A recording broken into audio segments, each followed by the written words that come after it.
is Renee at the iPhone blog. We're at Macworld 2010, and we are talking to the Omni group, really a private group. Yeah, I'm a figure. He's a figure. The spokesmodel. All right, so tell us, Omni's famous in Mac development. You've also become famous on the iPhone for OmniFocus.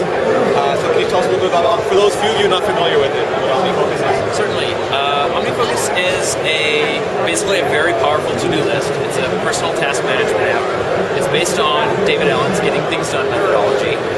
It's very popular among a lot of Mac geeks, actually, and we decided to make an application that made it really easy to get things done, whether you follow that methodology or not. You got all Merlin man with it. Exactly. Merlin was a huge influence on us. He came and talked to us and let us know, like, it needs to be able to do this, it needs to be able to do that. We also wanted to make it as flexible as possible, so you don't have to be a GTD nut in order to use it effectively. If you wanted to appeal to the Merlin man, it would be easy enough for Mom to get into at the beginning. And you were one of the, I don't know if you were the first, you were one of the first. I remember the location-based as well. That's right. That was one of the main key features of the iPhone app. We thought, okay, well, what can we do in your pocket that we can't do on your Mac? And it was, hey, what can I do right now where I am? Oh, there's a Costco around the corner. I need to go get soy milk or whatever it is. And a lot of people find that really useful. It is, because before it was a time-based solution, but you've made it almost like a location-based solution at the same time. Exactly. It's all about what can I do right now? Show me that stuff, and do not show me stuff that doesn't have any meaning for where I am or what I'm doing. And that's because as things get more and more hectic, the filtering becomes more important even than actually the tasks. Exactly. So you've been, I don't want to use the word stingy, but you've been rather focused, like OmniFocus, on what apps you do on the iPhone. But we recently read your blog, and it looks like you're going, I don't know, all in on the iPad? We're extremely excited about iPad. We think to me, it feels like when the Mac first came out, we've got this beautiful set of restrictions on what we can do, and ironically, that kind of sets us free to do all sorts of creative stuff.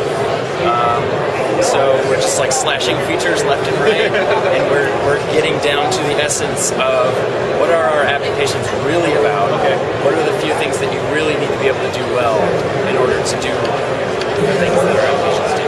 Because for a writer, they always tell you if anything isn't exactly on the theme, you have to cut it no matter how much you love it. So for you, this is giving you that opportunity again. Stephen King says, kill your darlings. Yes. Your most favorite pieces of writing, those are the things that are probably going to have to go. Yeah, absolutely. Can you show us just a little bit of OmniFocus? Certainly. This is OmniFocus for iPhone. You'll get to see my totally... Can I get it right here? Yeah. This is my own personal OmniFocus. It is full of do soon items. And it has all of the same views as we have on the Mac. I've got my inbox where I can just drop stuff quickly. Here's my projects list, very neatly organized into things that are for work and things that are not. And then subfolders within subfolders within subfolders. And I've got a lot of repeating actions that happen day to day. So I've got to take my vitamins, I've got to check my bug tracking database, update my work blog, all sorts of things like that. And I've also, I can search for things that are important. I can, I guess the most important thing is that I can input stuff really quickly wherever I am. So I bump into somebody in the hallway and they say, oh man, we need to think about how do you scroll on the iPad because we want a single finger tap to do this thing. How are you going to scroll? So I'm going to be like, all right, scrolling. And really that's enough to remind me of what I need to consider. So I'm just going to hit save. And now I don't have to think about that.